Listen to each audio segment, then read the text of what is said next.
Hello everyone, welcome to Genic education. कैसे हैं आप सब लोग।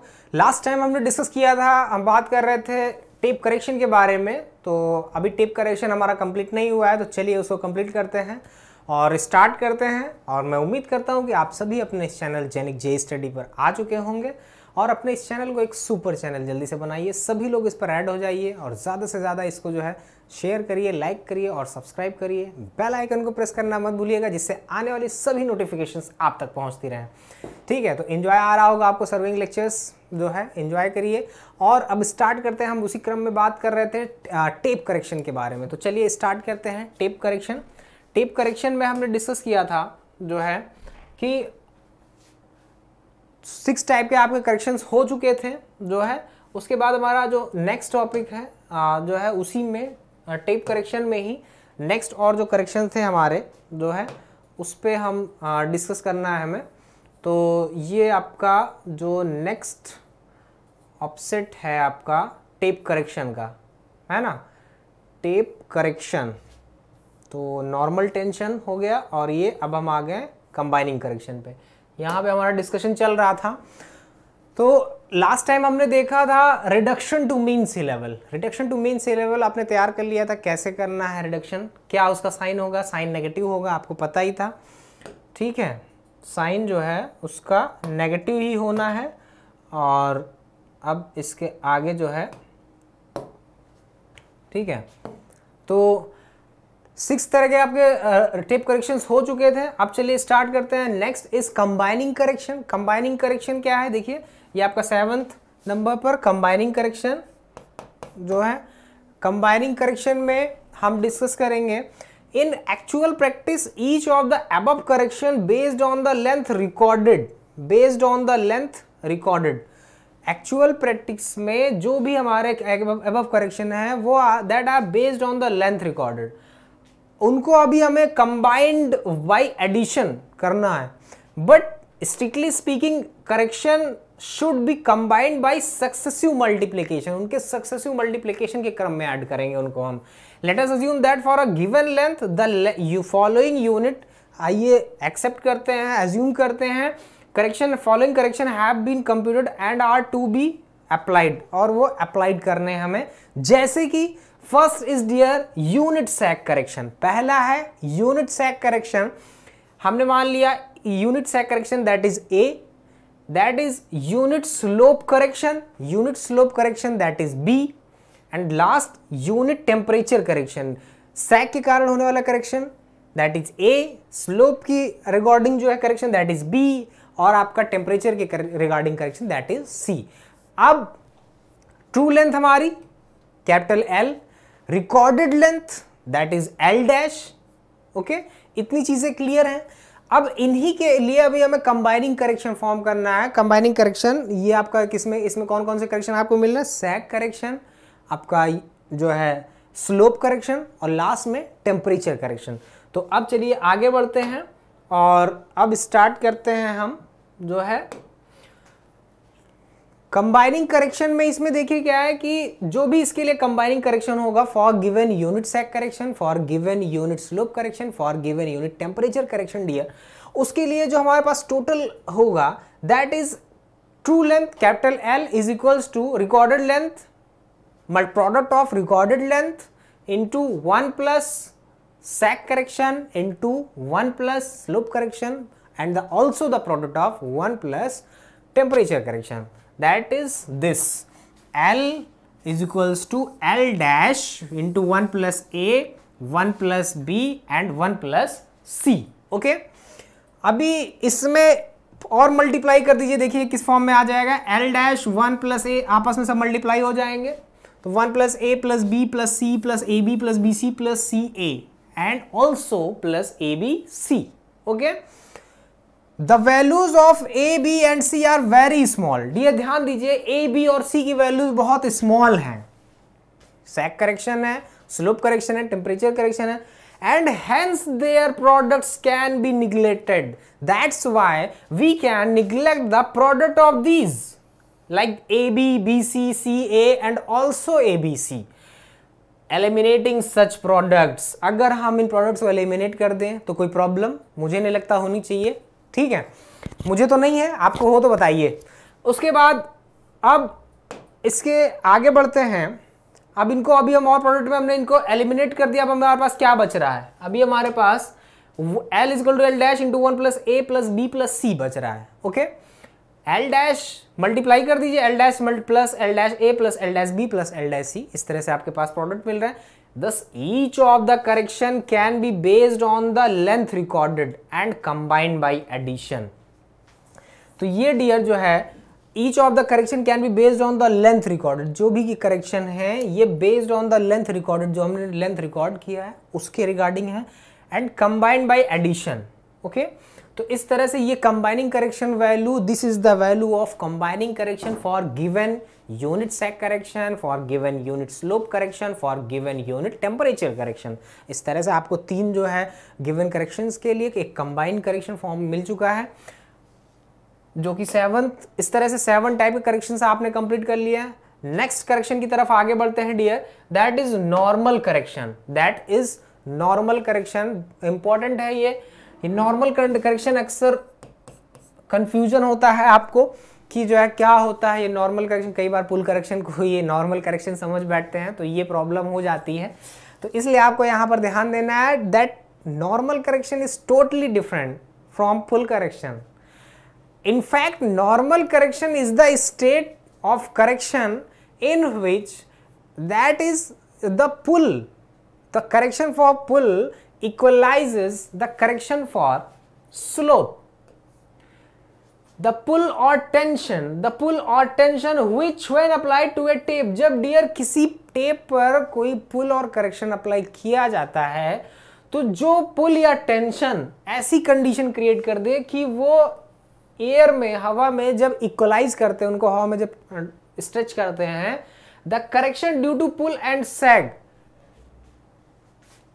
क्या कर दे, उनको इक्वलाइज कर दे, इक्वलाइजेस, दोनों बराबर हो जाए, मतलब करेक्शन ड्यू टू पुल और करेक्शन ड्यू टू स्लोप दोनों को इक्वलाइज कर दे, ऐसा पुल और ऐसा tension is called correction, that is normal tension, वो आपका नॉर्मल टेंशन कहलाता है। ठीक है, तो ऐसा स्टेट, ऐसा पुल, ऐसा स्ट्रेच, ऐसा टेंशन जो नॉर्मल टेंशन और करेक्शन फॉर स्लोप को इक्वलाइज करता है टेप को हवा में स्ट्रेच करने पर, that refers to normal tension. Okay, इसका फॉर्मूला देखिए क्या गिवन है, Cp is equal to P minus P naught, Cp is equal to P minus P naught upon AE into L, where P is the pull applied during measurement, P is the pull applied during measurement।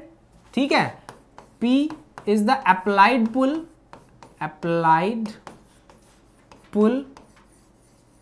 Newton में हो सकता है, P naught standard pull, standard pull. Okay, A is the area of cross section, A is the cross sectional area of tape, cross sectional area of tape. ठीक है, इन mm square भी हो सकता है, आप ले सकते हैं। एंड ई क्या है डियर, ई आपका E is equals to modulus of elasticity of the material, जो भी हमारा मॉडुलस ऑफ इलास्टिसिटी है ना, E is equal to modulus of elasticity. और मॉडुलस ऑफ इलास्टिसिटी डियर आपको बता दें इसकी वैल्यू क्या ली जाती है, इसकी वैल्यू जो है 2.1 into 10 to the power 5 newton पर mm स्क्वायर फॉर स्टील के केस में, है ना, स्टील के केस में। इनवार अगर आप यूज कर रहे हो तो आपको पता है ये क्या लेना है, 1.54 लेना है। ठीक है, फॉर इनवार के केस में। तो इस तरह से आप देख सकते हैं ये सारी चीजें आपको गिवन है। L, small l is the measured length, small l is the measured length. ठीक है, small l is the measured length dear, जो भी लेंथ आप मेजर किए हो दैट इज स्मॉल l। अभी किस में ले सकते हैं, मीटर में ले सकते हैं। ठीक है, तो ये चीज़ें आपको क्लियर हुई, अगर क्लियर हो रही है, समझ में आ रहा है तो मुझे कमेंट बॉक्स में ज़रूर बताइए। ठीक है। अब टोटल वेट क्या है यहां पर देखिए, सैग के लिए, सॉरी डियर स्लोप नहीं, सैग जो है यहाँ पे इक्वलाइज कर रहा है, ठीक है, स्लोप नहीं है, सैग है, देखने में मुझे थोड़ा सा प्रॉब्लम हो गया था।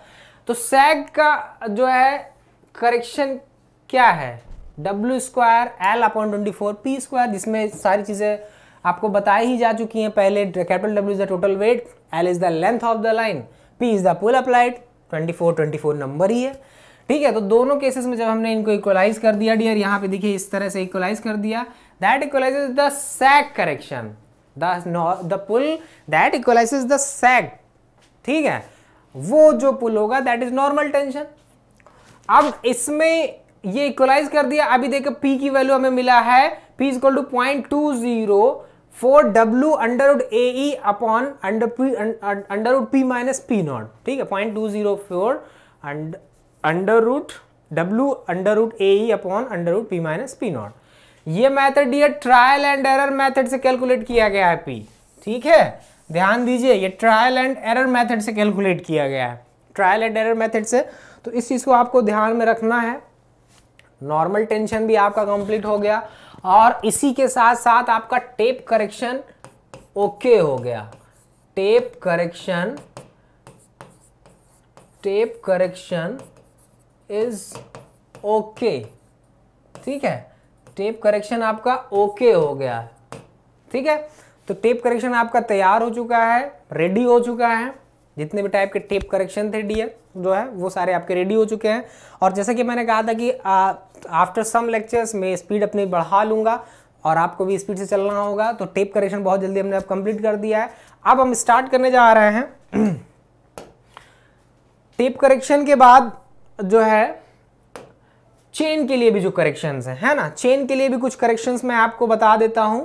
जो है चेन्स के लिए भी जो करेक्शंस हैं वो हम अप्लाई कर लेते हैं, जिससे कि आपको जो है प्रॉब्लम्स ना हो। वैसे अगर मैंने शायद लेक्चर में बताया होगा तो ठीक है, नहीं बताया होगा मैं फिर से रिपीट कर दे रहा हूँ, जिससे आपको चेन के लिए भी करेक्शन सारे पता हो जाए, ठीक है। श्रिंकेज ऑफ स्केल तो पढ़ा ही चुके थे, मैं श्रिंकेज ऑफ स्केल भी मैं बता चुका था। तो चलिए अब जो है स्टार्ट करते हैं, आपको बता देते हैं चेन के लिए करेक्शन, ठीक है।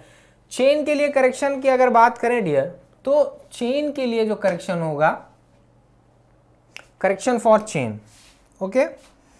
तो चेन के लिए जो करेक्शन ले लेते हैं भाई, जो है chain correction, that is chain, CHAIN, chain correction. Tape correction तो आपका कंप्लीट हो गया। अब हम बात करने जा रहे हैं दैट इज चेन करेक्शन के बारे में। चेन करेक्शन भी इसमें कम फार्मूले हैं। पहला फार्मूला है डियर, जब कोई लेंथ आप मेजर करते हैं तो चेन जब अपने स्टैंडर्ड लेंथ से घट बढ़ जाती है तो वो जो डिस्टेंस मेजर करेगा, जो लेंथ मेजर करेगा डियर, वो भी आपका डिफेक्टिव होगा। तो इस तरह से अभी हमें करेक्ट लेंथ फाइंड करना है, तो कैसे फाइंड करेंगे देखिए, इसका एक सिंपल सा लॉजिक बता दे रहा हूं, इससे आपको कहीं भी फॉर्मूला याद करने की जरूरत नहीं पड़ेगी, जो है आप बहुत अच्छे से इसको कर सकते हैं। तो चलिए स्टार्ट करते हैं। इसका जो फॉर्मूला है dear, that is true length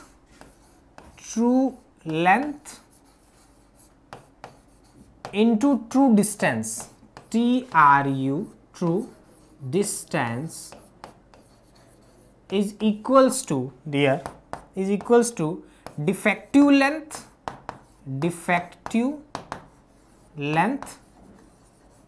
into also the product of defective length and defective distance,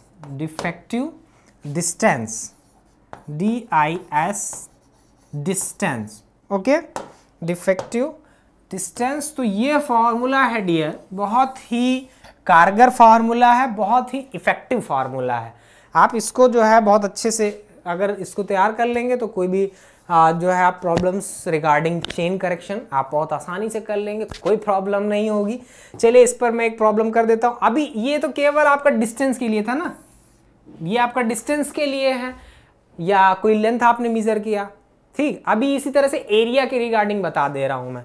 अभी जैसे इसको मान लीजिए, हम ट्रू लेंथ को मान लेते हैं L, ठीक है डियर, ट्रू लेंथ को अभी हम L मान लेते हैं। चलिए ट्रू लेंथ को हमने मान लिया L, टेप का ट्रू लेंथ टेप का है डियर ये, और ट्रू डिस्टेंस जो मेजर किया है, तो true length L, true distance D and defective length dear L dash and defective length is equals to defective distance is equals to D dash.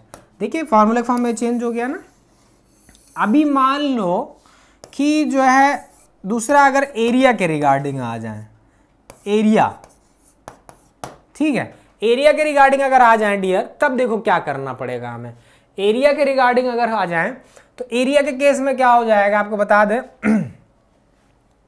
Area के case में हो जाएगा ट्रू लेंथ या फिर जो है इसको इरेज कर देते हैं, ठीक है। एरिया के केस में अगर आपको चाहिए तो क्या हो जाएगा, देखिए ध्यान से, ये आपका हो जाएगा ट्रू लेंथ L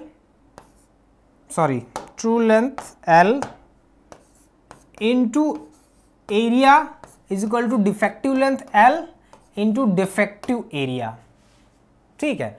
इसी तरह से वॉल्यूम के केस में डियर अगर आते हो आप, वॉल्यूम भी मिल जाएगा, ठीक। वॉल्यूम के केस में क्या हो जाएगा, volume true length into volume is equal to defective length into defective volume, ठीक। तो इस तरह से आपको जो है जो भी आपको चाहिए, आपको यहाँ पे बहुत इजीली जो है आप चेन करेक्शन के इतने ही मतलब थे, इतना बहुत है, इतना सफिशिएंट है। इसमें जो है आप बहुत अच्छे से कोई भी प्रॉब्लम होगा। अब चलिए मैं एक छोटा सा प्रॉब्लम ले लेता हूँ, ठीक है, तो उस पर हम चलिए सॉल्व करते हैं, ठीक है। तो चलिए स्टार्ट करते हैं। क्वेश्चन एक ले लेता हूँ, एक problem that is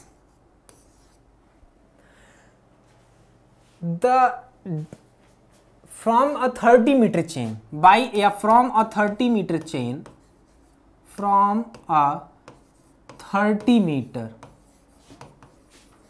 meter chain we find a distance is measured, a distance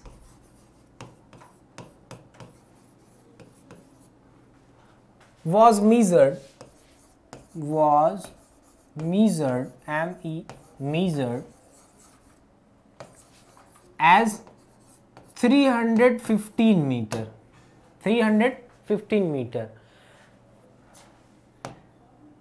find the correct distance if the chain was already find the correct distance okay, correct distance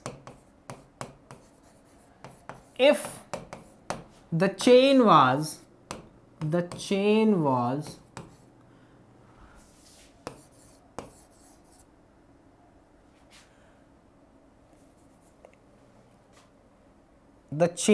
already was okay, the chain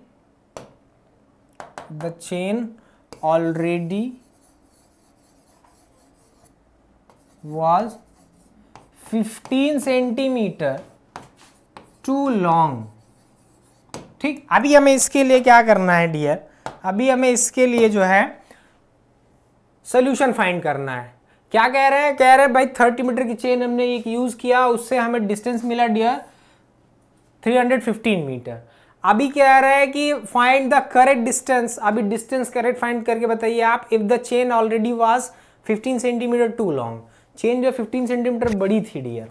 अब देखिए इसको solve कैसे करना है हमें पता है dear, true length into true distance is equals to defective length into defective distance, okay. अभी देखिए हमारे पास ट्रू लेंथ जो डिजाइनेटेड लेंथ हमारे चेन का 30 मीटर है। अभी हमने उससे डिस्टेंस जो मेजर किया डियर वो करेक्ट नहीं है क्योंकि चेन ऑलरेडी 15 सेंटीमीटर बड़ी थी, तो अभी हमारे पास जो है ट्रू डिस्टेंस नहीं आया है, लेकिन डिफेक्टिव लेंथ कितनी हो गई, 15 सेंटीमीटर टू लॉन्ग थी यानी 315.15, तो यानी हमारे पास ये हो गया 315.15। और डिस्टेंस कितना हो गया, डिस्टेंस जो हमने मेजर किया था दैट वाज 315 मीटर, ओके। अब यहां से देखिए डिस्टेंस आपको मिल जाएगी ना, डिस्टेंस इज इक्वल टू क्या हो जाएगा 315.15 मल्टीप्लाइड बाई, ठीक है, सॉरी तो ये आपका 30.5 हो जाएगा ना, एल डैश आपका 30.5 हो जाएगा, तो ये आपका एल डैश 30.15 ओके, 30.15 ओके। तो यहाँ पे भी डियर 30.15 आ जाएगा और ये 315 और ये डिवाइडेड बाई 30 हो जाएगा। अब क्योंकि डियर चेन ऑलरेडी 15 सेंटीमीटर बड़ी थी, तो क्या आपको लगता है कि 315 मीटर ही जो है डिस्टेंस मिला होगा एक्चुअल में? अभी हमें एक्चुअल डिस्टेंस चाहिए ना, तो एक्चुअल जब भाई वो 15 सेंटीमीटर बड़ी थी यानी कि 315 मीटर से ज़्यादा लेंथ देगी। अभी जब इसको सॉल्व करेंगे हम डियर, तब हमें आंसर मिलता है 316.575 metre, 316.575 metre. That is the answer, that is the answer okay. तो इस तरह से आई थिंक क्लियर होगा आपको जो है 316.575 metre, this is the answer, this is the correct distance that was really measured by the chain okay. तो I think clear होगा आपको। अब चलिए, अब हम स्टार्ट करने वाले हैं ऑफसेट। ऑफसेट पे अब हम चर्चा करेंगे, ऑफसेट पे बात करेंगे जो है। तो ऑफसेट स्टार्ट कर देते हैं। ऑफसेट में आपका जो है हमारा डिस्कशन चलेगा। ऑफसेट क्या होता है, बहुत इंपॉर्टेंट टॉपिक है डियर। ऑफसेट पे ही जो है, ऑफसेट से अक्सर पूछा जाता है जो है ऑफसेट से कि भाई ऑफसेट क्या होता है बताइए ज़रा। तो ऑफसेट अब हमारा जो टॉपिक है डियर दैट इज ऑफसेट। अब हम डिस्कस करेंगे ऑफसेट के बारे में। सबसे पहले बात आती है कि ऑफसेट है क्या। ऑफसेट आप सब जानते हैं, पढ़ाई है आप लोगों ने। ऑफसेट क्या होते हैं, is the lateral measurement from the chain line. It can be two types, either perpendicular और ऑब्लिक ऑफसेट, तिरछा खसका जिसे बोलते हैं हिंदी में, लंब खसका और तिरछा खसका या अंतरलंब भी बोलते हैं। ठीक है, आपको पता है कि चेन लाइन से जो भी हम इसके अलोंग जो भी हमारे फीचर हैं, लाइक दैट कोई पेड़ है, कोई बिल्डिंग है, ठीक है, कोई रिवर है, तो उसका हमें चेन लाइन से लैटरल मेजरमेंट दिखाना होता है। ठीक है, कोई कुआं है मान लीजिए, ठीक है, तो उसका हमें मेजरमेंट, तो ये जो मेजरमेंट लेते हैं dear that is offset, that is offset. ठीक है, वो ऑफसेट होता है आपका हमारा जो है। तो ऑफसेट पे द डिस्टेंस मेजर्ड राइट और left of the chain line to locate the details, जो भी हमारे नियर बाय डिटेल्स होते हैं, चाहे वो परमानेंट फीचर हैं, आर्टिफिशियल फीचर्स हैं, उनको रिप्रेजेंट करने के डियर जैसे कि बाउंड्रीज हुआ, कलवर्ट हुआ, बिल्डिंग हुआ, एक्सेट्रा, उनको रिप्रेजेंट करने के लिए जो भी हम लेफ्ट साइड में, राइट हैंड साइड में मतलब जो लैटरल मेजरमेंट करते हैं that is offset. shows the offset to require to locate the corners of a building, किसी बिल्डिंग का कॉर्नर लोकेट कर सकता है। Terms use in the process, the number of offset required to locate a boundary will basically depend upon the irregularities of the boundary being surveyed. Number of offset बहुत matter करता है। ये offset जो है chain survey का बहुत important topic है, आपके एग्जाम में, आपके कंपटीशन में पूछा जाता है। तो इन चीज ये बहुत इंपॉर्टेंट है। The offset should be regular and close interval but with such spacing that they are representable. अभी ये बहुत सारे फैक्टर्स पर डिपेंड करता है। फैक्टर्स, ऑफसेट कैसे लेना है, हमें कितना ऑफसेट लेना है, कम लेना है, ज्यादा लेना है। ठीक है, जैसे कि स्केल ऑफ द मैप, जो भी हमने स्केल लिया है, स्केल ऑफ प्लान और मैप, उसके अकॉर्डिंग उस पर डिपेंड करता है क्या वर्क है, किस टाइप का, क्या प्रिसीजन है, बहुत सारे कॉजेस पर डिपेंड करता है ऑफसेट। तो डियर यहां पर ऑफसेट आपका all the important details should be located with additional check offset. जितने भी इंपॉर्टेंट डिटेल्स होती हैं भाई चेन लाइन के अलोंग, हमारे आसपास जो भी हमारे इंपॉर्टेंट डिटेल्स जा रही हैं डियर, उनको हमें मेंशन करना, फिर चाहे वो नेचुरल फीचर्स हो या आर्टिफिशियल फीचर्स हो, उनको मेंशन करना होता है हमें अपने चेन लाइन के। भाई हमारे चेन लाइन के इस पास, इस तरफ है, इतनी दूरी पर, जैसे आप अपनी पोजीशन लोकेट करते हो ना कि भाई हम सिविल लाइन में इस रोड पे इस यहाँ से इतनी दूर है, तो उसी तरह से जो भी हमारे परमानेंट फीचर होते हैं, जैसे देख रहे हैं ये बिल्डिंग, अभी ये बिल्डिंग का हमने ऑफसेट दिखाई, देखिए चेन लाइन है, चेन लाइन से ये बिल्डिंग का ऑफसेट दिखाई, देखिए एक कॉर्नर पी पॉइंट पे, एक कॉर्नर क्यू कॉर्नर, एक पॉइंट क्यू पॉइंट पे, देखिए वहां से देखिए इसका डिस्टेंस मेजर किया गया। अभी ये डिस्टेंस मेजर किया गया, देखिए this is right angle, this is for right angle, तो ये राइट एंगल पर है डियर, इसलिए ये परपेंडिकुलर ऑफसेट हो गया। देख रहे हैं ये परपेंडिकुलर ऑफसेट, ये आपका परपेंडिकुलर ऑफसेट होगा। लेकिन यहां पर देखिए जो डॉटेड लाइन है डियर, ये तिरछी जा रही है, ये क्या जा रही है, ये इंक्लाइन जा रही है, that is oblique offset. There are two types of offset dear, first is perpendicular offset, another is oblique offset. Perpendicular offset dear वो ऑफसेट होते हैं जो आपके हमारे जो चेन लाइन से 90 डिग्री का कोण बनाते हैं। जैसे देख रहे हैं ये मेजरमेंट क्या कर रहा है, 90 डिग्री का एंगल बना रहा है, that's why this is perpendicular offset. ये भी देखिए क्या कर रहा है, 90 डिग्री का एंगल बना रहा है। अभी क्या है कि इस बिल्डिंग का, इस भवन का, इस बिल्डिंग का हमें मेंशन करना था भाई कि हमारी ये चेन लाइन AB के से इतनी दूरी पर ये ऑफसेट है, ये बिल्डिंग है। तो अभी इस बिल्डिंग को मेंशन करने के लिए हमें इसकी डिस्टेंस दिखानी पड़ेगी ना कि भाई हमारी चेन लाइन से इतनी दूरी पर है, तो ये डिस्टेंस दिखाने के लिए हमें ऑफसेट लेना पड़ेगा। लेकिन ऑफसेट ऐसे ही डिसाइड नहीं होता है, अभी हमें इसको फुल्ली डिसाइड करने के लिए जो है इसका जो P पॉइंट्स हमने यहाँ पे परपेंडिकुलर R ड्रॉ किया है, R1 ड्रॉ किया, ये भी हमें दिखाना पड़ेगा कि हमारे जो चेन लाइन का इनिशियल पॉइंट A था, वहां से ये R1 R कितनी दूरी पर है, D1 दूरी पर है, D2 दूरी पर है, D दूरी पर है, वो भी हमें मेंशन करना पड़ेगा डियर। तो इस चीजों को आपको ध्यान में देना है जो है। और इसके बाद परपेंडिकुलर ऑफसेट ये बहुत मैटर करता है, क्योंकि जब तक आप चेन लाइन के किस पॉइंट से उसकी पोजीशन नहीं लोकेट करेंगे, जैसे मान लीजिए कोई आपका फीचर है, अभी यहां से हमें ऑफसेट दिखाना है, ठीक है, तो यहां से भी तो ये दूरी हमें डिफाइन होनी चाहिए, तभी तो बताया कि भाई चेन लाइन के इस पॉइंट से, चेन लाइन के इस पॉइंट से इतनी दूरी पर, सपोज दैट D1 दूरी मान लेते हैं, ठीक है, इतनी दूरी पर जो है वो ऑफसेट हमारा लिया गया है, और इसकी दूरी यहां से यहां तक इतनी मीटर है या इतनी L मीटर है। अगर कोई राउंड शेप है, ये तो बिल्डिंग था इसलिए बिल्डिंग के दो कॉर्नर लिए गए, अगर डियर कोई राउंड शेप है ना, समझ रहे हैं, अगर कोई राउंड शेप है तो उसका हमें सेंट्रॉइड लेना पड़ेगा, सेंट्रॉइड का डिस्टेंस लेना पड़ेगा, ठीक है। सेंट्रॉइड एक ही डिस्टेंस, एक ही ऑफसेट से हमारा काम चल जाएगा, एक ही मेजरमेंट। जैसे मान लीजिए ये डिस्टेंस अगर L1 है, ठीक, अभी हमें इसका डायमीटर यानी रेडियस R भी हमें नोट करना पड़ेगा इसके साथ साथ। लेकिन ये in the case of circular structure, circular अगर कोई फीचर है आपका ऑब्जेक्ट, जैसे कुआं हुआ, ठीक है, तो उन केसेस में आपका ये इफेक्टिव होगा। और इसके बाद जो है ये बहुत सारे फीचर्स पर डिपेंड भी करता है डियर, है ना। ये आपका जो ऑब्लिक ऑफसेट है dear, when the perpendicular offset पता ही चल गया, when the lateral measurement for locating details are at right angle to chain line, the offset are called perpendicular offset.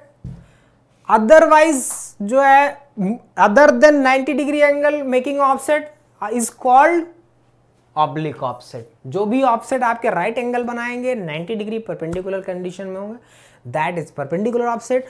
अगर जो भी आपके अदर देन राइट एंगल है, अदर देन 90 डिग्री एंगल है, दैट आर ऑब्लिक ऑफसेट, वो dear oblique offset आपके कहलाएंगे, ठीक है। अभी ये तो पता चल गया कि भाई ऑफसेट है हमें। अब ये हमारे लिए क्वेश्चन रेज होता है कि भाई कितने ऑफसेट हमें लेने चाहिए, क्या कंडीशन होनी चाहिए ऑफसेट की, ठीक है, क्या लेंथ होनी चाहिए ऑफसेट की। ये तो ऑफसेट का आपको क्लासिफिकेशन मिला अकॉर्डिंग टू डायरेक्शन, डायरेक्शन के अकॉर्डिंग ऑफसेट दो टाइप के ये आपको मिले, perpendicular offset and oblique offset. According to length dear, अगर अकॉर्डिंग टू लेंथ की बात करें, according to length, according to length, अगर अकॉर्डिंग टू लेंथ की बात करें डियर, तो एक शॉर्ट ऑफसेट हो जाएगा, शॉर्ट ऑफसेट, और एक लॉन्ग ऑफसेट हो जाएगा, लॉन्ग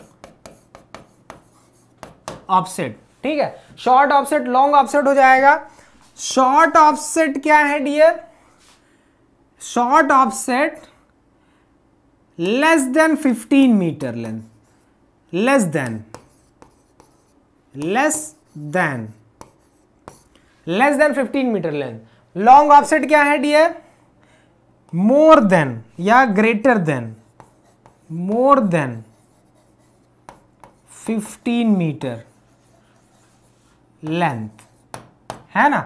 15 मीटर की लंबाई से कम के जो ऑफसेट होंगे डियर वो शॉर्ट ऑफसेट में आएंगे। अगर 15 मीटर से ज्यादा लंबाई के ले रहे हो आप तो वो आपके लॉन्ग ऑफसेट में आएंगे, ठीक है। वो लॉन्ग ऑफसेट आपके कहलाएंगे। तो इस चीज को आपको ध्यान में देना है। अभी ये ऑफसेट किस किस तरह से हमें लेना है, देखिए अभी ये ऑफसेट हमें, जैसे कि कोई फीचर है अगर, ठीक है, अभी चलिए मैं बोर्ड पे आता हूं तो आपको थोड़ा क्लियर कर देता हूं। मान लीजिए जो है कोई आपके पहला जो है आपका मान लीजिए आपकी ये चेन लाइन है, ओके, ये आपकी चेन लाइन ए बी, ठीक है, ये आपकी चेन लाइन ए बी हो गई। अब सही है, ठीक है। तो एक चेन लाइन आपकी ए बी हो गई। अभी यहां से हमें कोई, मान लीजिए कोई वेल है, कुआं है, तो उस केस में उसका हमें सेंट्रॉइड पता होना चाहिए।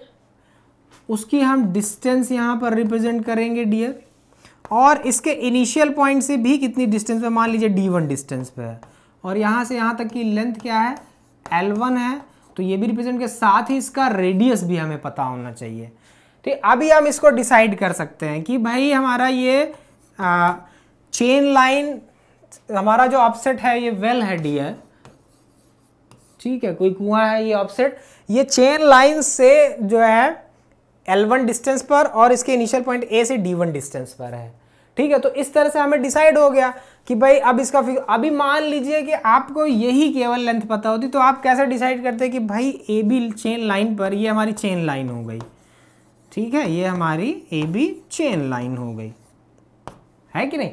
क्लियर हो रहा है, एंजॉय आ रहा है? तो ये आपका जो है AB चेन लाइन हो गई। अब यहां पर ये डिस्टेंस किस पॉइंट पे एग्जिस्ट कर रहा है ये नहीं पता हमें, तो इस कैसे पता चलेगा?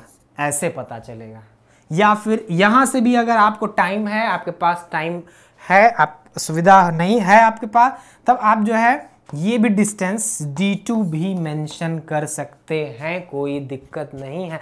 अभी इससे क्या होगा कि कहीं भी आप प्लॉट कर सकते हो, कहीं भी पेपर पे आप रिप्रेजेंट कर सकते हो, कोई दिक्कत नहीं होगी आपको। वरना आपसे कोई पूछ ले कि भाई ये किस पोजीशन पे है, किस चेन लाइन के किस पॉइंट पे, आप क्या जवाब दोगे? डिस्टेंस आपको बस पता है कि चेन लाइन के किस पॉइंट पे लाई कर रहा है, एग्जिस्ट कर रहा है, कितनी डिस्टेंस पर, इनिशियल पॉइंट से या लास्ट पॉइंट से, तो आप क्या बोलोगे, ठीक है। तो एक तो ये हो गया डियर। दूसरा, उसके बाद दूसरा मान लीजिए आपका ये चेन लाइन जो है A B,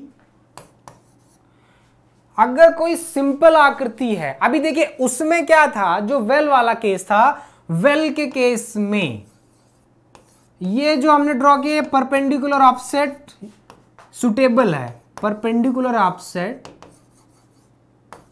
perpendicular offset dear reliable है, और परपेंडिकुलर ऑफसेट यूज कर सकते हैं। लेकिन मान लीजिए अगर कोई बिल्डिंग है, भवन है, तो उसका कम से कम दोनों कॉर्नर आपको दिखाना पड़ेगा। जैसे कि ये कोई बिल्डिंग है ये आपकी, अभी इसका हमें दो कॉर्नर, एक P और Q, अभी ये हमारे ऊपर डिपेंड करता है कि हम परपेंडिकुलर ऑफसेट ले रहे हैं, ऑब्लिक ऑफसेट ले रहे हैं, ठीक है। कई बार परपेंडिकुलर ऑफसेट को ड्रॉ करने के लिए आप जो भी आपके पास इंस्ट्रूमेंट है, ऑप्टिकल स्क्वायर, जो भी क्रॉस स्टाफ, जो भी आप जिससे आपको बेटर लगता है आप ले सकते हैं, ठीक है। अभी हम इसको चाहें तो जो है ये इस तरह से ऑब्लिक ऑफसेट भी आप ले सकते हो, यहां भी ऑब्लिक ऑफसेट ले सकते हो डियर। ऑब्लिक ऑफसेट को टाइज ऑफसेट भी बोलते हैं, ये कंपटीशन का क्वेश्चन है, ध्यान दीजिए। ऑब्लिक ऑफसेट को टाइज ऑफसेट के नाम से भी जाना जाता है, तो ये भी कंपटीशन का है, आपसे पूछा जाता है, यूजफुल है आपके लिए। और ये आपका परपेंडिकुलर ऑफसेट हो गया जो रेड कलर में है, ठीक है। अब ये एटलीस्ट अगर बिल्डिंग है तो उससे कम से कम दो कॉर्नर तो आपको दिखाना पड़ेगा। अब दो कॉर्नर में अगर आप इंक्लाइन लोगे तो कम से कम 4 टाइज हो जाएंगे आपके, अगर परपेंडिकुलर लोगे तो एटलीस्ट 2 होंगे, ठीक है, एटलीस्ट 2 हो जाएंगे। इसके बाद जो आता है, मान लीजिए अगर सीधी सादी एक सिंपल आकृति है, एक स्ट्रेट लाइन है, टेढ़ी मेढ़ी नहीं है, तो उसमें परपेंडिकुलर ऑफसेट सिंगल ऑफसेट से भी काम चल जाएगा। मान अगर लेकिन बहुत ज़्यादा फीचर्स हैं, उसमें बहुत ज़्यादा लेंथ है, बहुत ज़्यादा लंबाई है, टेढ़े मेढ़े है, तो उस केस में डियर जो है, उस केस में हमें जो है, उस केस में जो है आपको यूज करना पड़ेगा जो है मोर देन वन ऑफसेट, एक ऑफसेट से ज़्यादा लेना। ऑफसेट की संख्या dear scale of the map पे भी डिपेंड करता है। अगर स्मॉल स्केल है तब आप ऑफसेट ज़्यादा ले सकते हैं, अगर लार्ज स्केल पर ले रहे तो ऑफसेट कम लेना पड़ेगा। ऑफसेट का डियर हमेशा ध्यान रखिए, ऑफसेट ये कोशिश किया जाता है कि ऑफसेट की length with in one chain length, one tape length हो। 1 मीटर, एक चेन लेंथ, एक टेप लेंथ से ज़्यादा लंबाई के ऑफसेट ना लीजिए, अवॉइड करिए, इग्नोर करिए अगर पॉसिबल हो तो। नहीं पॉसिबल हो तो उसका दूसरा सोल्यूशन निकाला जाएगा, लेकिन आपको प्रयास यही करना है कि इसकी जो लेंथ होती है वो should not more than as per comfort जो है। होता है क्या है कि जितना लंबा ऑफसेट आप लेंगे उसको प्लॉट करने में एरर्स के चांसेस उतने ज़्यादा हो जाते हैं, तो इसलिए हमेशा ध्यान रखिए जितना कम हो सके ऑफसेट की लेंथ उतना बेटर है। ठीक है, अभी इसी में आता है लिमिटिंग लेंथ ऑफ ऑफसेट, तो वो भी उस पर भी डिस्कस करेंगे हम। तो अब इसमें जैसे मान लीजिए टेढ़ी बड़ी आकृति है, जैसे कि इस तरह से कुछ है ना, मान लीजिए एक आकृति, तो अभी इसमें बस इतने से ही काम चल जाए। लेकिन मान लीजिए इस तरह से है शेप, तो अभी तो इसमें आपको ये भी शो करना पड़ेगा, ये भी शो करना पड़ेगा और ये भी शो करना पड़ेगा ना, ये इस तरह से दो है। अब इस तरह से आपको 3 ऑफसेट लेने पड़े। अब ये ऑफसेट आप पर डिपेंड करता है कि परपेंडिकुलर लेते हो, ऑब्लिक ऑफसेट लेते हो। हाँ, ध्यान दीजिए, ऑब्लिक परपेंडिकुलर ऑफसेट में जो है ड्रॉ करने के लिए अगर टेप या टेप से भी करेंगे, उससे भी कर सकते हैं आप, लेकिन आपको ध्यान ये देना है डियर कि परपेंडिकुलर ऑफसेट से काम तो कम हो जाता है, वर्क आपका कम हो जाएगा, लेकिन परपेंडिकुलर ऑफसेट ड्रॉ करने में बहुत ही एक्यूरेसी की ज़रूरत है। मिस्टेक्स आपसे, एरर्स नहीं होनी चाहिए। अगर परपेंडिकुलर आप सेट आउट ऑफसेट ड्रॉ करने में आपसे एरर हो गई तो वो वर्क, उसका इफेक्ट पूरे मैप पे जाएगा, पूरे प्लॉटिंग पे जाएगा, पूरे वर्क पे जाएगा, तो वो आपका, उसका प्रभाव, वो जो मैप होगा वो यूजफुल नहीं होगा, एक्सेप्टेबल नहीं हो सकता, क्योंकि एरर्स पूरे मैप में फैल जाएगी, उसकी पूरे ड्राइंग में, पूरे आपके वर्क में उसका इफेक्ट पड़ेगा। तो परपेंडिकुलर ऑफसेट ड्रॉ करते वक्त ध्यान देना है कि बहुत एक्यूरेसी के साथ जो है आपको ड्रॉ करना है। यहाँ तक कि जो इंक्लाइंड ऑफसेट होते हैं, इंक्लाइंड ऑफसेट परपेंडिकुलर ऑफसेट का शुद्धता चेक करने के लिए, परपेंडिकुलर ऑफसेट को चेक करने के लिए भी ऑब्लिक ऑफसेट ड्रॉ किया जाता है। तो ऑब्लिक ऑफसेट में आपको इजी हो सकता है। ठीक है, अभी मान लीजिए जैसे कि जो है आपका कोई इस टाइप का जो है, ये आपकी चेन लाइन हो गई। ठीक है, मान लीजिए कोई कर्व्ड सरफेस है, क्या है, कोई कर्व्ड सरफेस है, ये देख रहे हैं। अभी कर्व्ड सरफेस में आपको कई तरह से लेना पड़ेगा, कई तरह से जो है मेजरमेंट दिखाने पड़ेंगे। ये 2, अभी ये इसके लेंथ पे डिपेंड कर रहा है कि भाई कितना ले सकते हैं हम, 1 2 3 मेजरमेंट, 4 मेजरमेंट, 5, जितना लॉन्ग लेंथ होगा उतना मेजरमेंट लेना पड़ेगा हमें। ठीक है, यहाँ पे परपेंडिकुलर सूटेड होगा, ज़्यादा बेटर होगा। ठीक है, कर्व्ड सरफेस के लिए। ओके, अगर मान लीजिए जो है आपका और भी फीचर्स हैं, जैसे कोई भवन है तो उसके 2 कॉर्नर्स, कोई पेड़ है उसको भी रिप्रेजेंट कर सकते हैं, जो भी फीचर्स आपके पास हैं। अगर मान लीजिए कोई भी नहर या रोड जाती है ना, मान लीजिए नहर जा रही है डियर, या फिर रोड जा रही है। अभी ये क्या कर रहा है कि हमारे चेन लाइन को, ठीक है, ये हमारा चेन लाइन हो गया, that is A B. Okay, अभी ये क्या है, ठीक, ये हमारे चेन लाइन को जो है क्रॉस कर रही है, ये हमारी चेन लाइन हो गई ए बी। ठीक है, ए बी चेन लाइन हो गई। अभी ये क्या है, ये रिवर, ये हमारा रिवर है, या कोई ड्रेन मान सकते हो आप, ठीक है, कोई दिक्कत नहीं है। अभी ये या रोड भी, रिवर और रोड भी आप ले सकते हैं। अगर आपको रोड बेटर लगे तो आप रोड ले सकते हैं, कोई दिक्कत नहीं, जो भी आपको बेटर लगे, ठीक है। तो उस केस में हमें क्या करना पड़ेगा कि जहां पे ये इसका इंटरसेक्शन पॉइंट होगा डियर, उसको भी मेंशन करिए, दैट इज इंटरसेक्शन पॉइंट, इसको भी मेंशन करिए।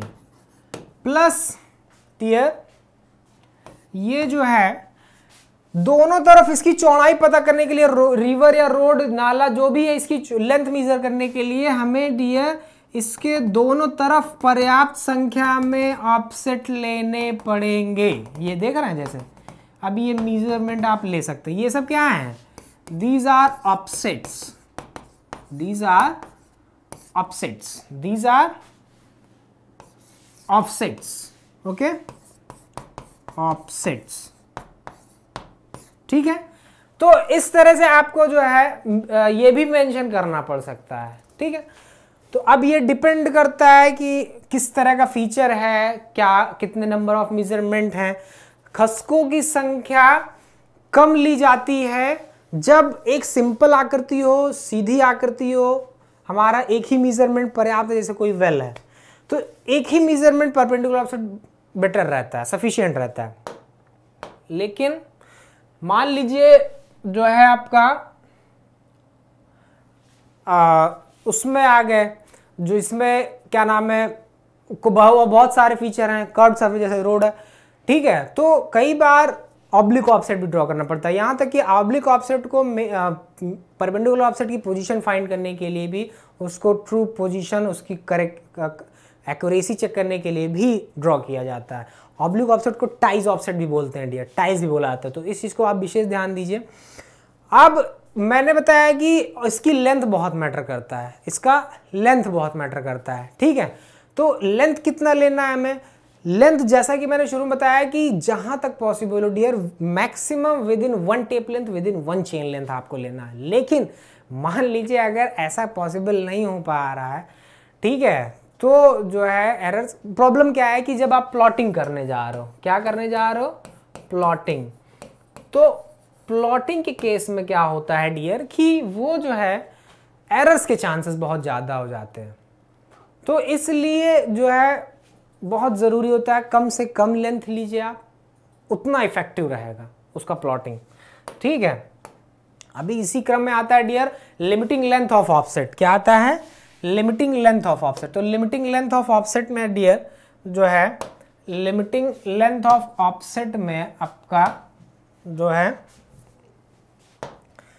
लिमिटिंग लेंथ पे ऑफसेट पे आ गए आपके हम। ये देखिए लिमिटिंग लेंथ ऑफ ऑफसेट जो है, अभी ये बहुत इंपॉर्टेंट है। ये जो है क्या होता है, बहुत इंपॉर्टेंट है टॉपिक ये, लिमिटिंग लेंथ ऑफ ऑफसेट। ये अब लिमिटिंग लेंथ ऑफ ऑफसेट क्या होती है कि मैक्सिमम लिमिट क्या हो सकती है। अब देखिए जब आप प्लॉटिंग कर रहे हो डियर, तो 2 एरर्स पॉसिबल हैं प्लॉटिंग में। एक तो due to angle, due to direction की वजह से, और दूसरा लेंथ की वजह से, और तीसरा कि इनके कंबाइन फॉर्म्स हैं।